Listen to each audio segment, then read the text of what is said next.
La délibération qui concerne un petit organisme qui s'appelle Solis, dans votre chemise sur les rapports d'activité annuels des sociétés dans lesquelles la ville a une participation. Donc je saisis l'occasion de cette délibération qui concerne le rapport de gestion de Solis pour évoquer dans cette assemblée la nécessité que Lille prenne sa part dans le déploiement des énergies renouvelables et en particulier pour le photovoltaïque. Alors que diriez-vous, Madame le maire, de faire de Lille une ville solaire ? Non, ce n'est pas une blague, c'est très sérieux. En effet, nous sommes un mois après la COP26.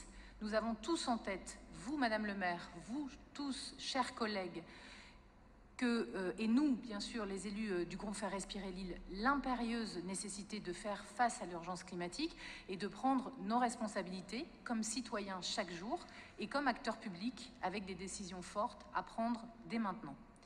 Le président de la République l'a affirmé à l'occasion de la COP26, si nous voulons faire face aux défis climatiques et énergétiques d'avenir, nous devons abandonner progressivement les énergies fossiles, déployer le nucléaire en France et en particulier développer les énergies renouvelables, parmi lesquelles l'énergie solaire.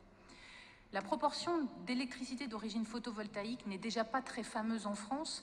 Elle a représenté moins de 2% de la production en 2018 et couvert 2% de la consommation, loin derrière l'Italie, la Grèce, l'Allemagne, autour de 7%.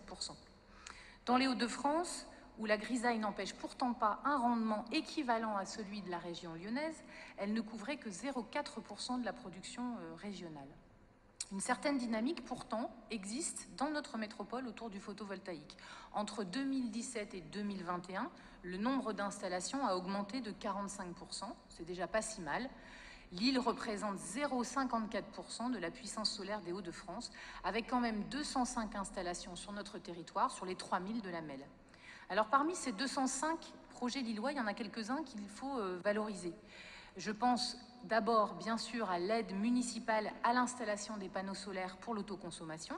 Nous trouvons facilement les informations à la Maison de l'Habitat Durable pour l'aide accordée aux foyers. Mais nous souhaiterions que le conseil municipal puisse connaître le nombre de foyers qui y ont recours chaque année et surtout connaître le plan d'action qui va inciter encore plus les Lillois à y avoir recours. Notre ville pourrait même aller plus loin en soutenant le développement de centrales citoyennes supplémentaires et en se penchant sur l'autoconsommation collective qui a également séduit plusieurs collectivités, dont plusieurs de la MEL, et des bailleurs sociaux. Le deuxième projet qui mérite d'être valorisé, c'est celui à Vauban de LiveTree, organisé par l'Université catholique, qui a fait naître un bâtiment, le Rhizome, équipé d'une grande centrale photovoltaïque, en associant les habitants du quartier, la mairie, les entreprises partenaires, les étudiants, le personnel, et qui va même pouvoir proposer son énergie à d'autres structures du quartier. Et puis bien sûr le projet Cinsault, avec au Bazar de Cinsault 220 mètres carrés de capteurs photovoltaïques qui, là, eux, sont gérés par cette coopérative Solis Métropole, société locale de production qui achève sa 7e réalisation dans le Nord. Alors on voit, avec ces beaux exemples, que l'on peut aller plus loin. Je suis convaincue que Lille peut aller plus loin et prendre une vraie place importante dans le photovoltaïque. Avec les 10 mesures annoncées récemment par la ministre de l'écologie, Barbara Pompili, nous avons devant nous de nouveaux outils pour passer un cap et faire de Lille une ville solaire. La question est, est-ce que vous, Madame le maire, vous êtes prête à saisir ces récentes mesures pour faire en sorte qu'on multiplie par 3, par 5, par 7 nos installations photovoltaïques à Lille. Alors je ne prendrai que 3 exemples. L'utilisation des friches. La ville pourrait programmer par exemple avec l'établissement public foncier un travail de recensement des friches éligibles au solaire. La commune d'Auxelard dans notre région l'a fait avec une toute petite population.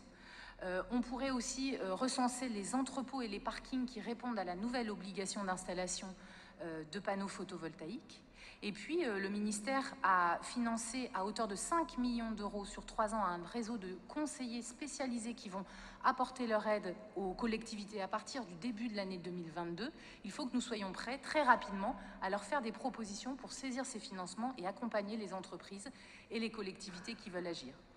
Un label Ville solaire existe. Nous vous proposons donc, Madame le maire, que Lille se mette au travail dès maintenant sur ce sujet pour candidater pour le label Ville solaire, démontrant ainsi que les Lillois n'ont pas seulement le soleil dans le cœur, mais qu'ils savent anticiper les mutations énergétiques d'avenir et faire partie de l'avant-garde en la matière. Je vous remercie.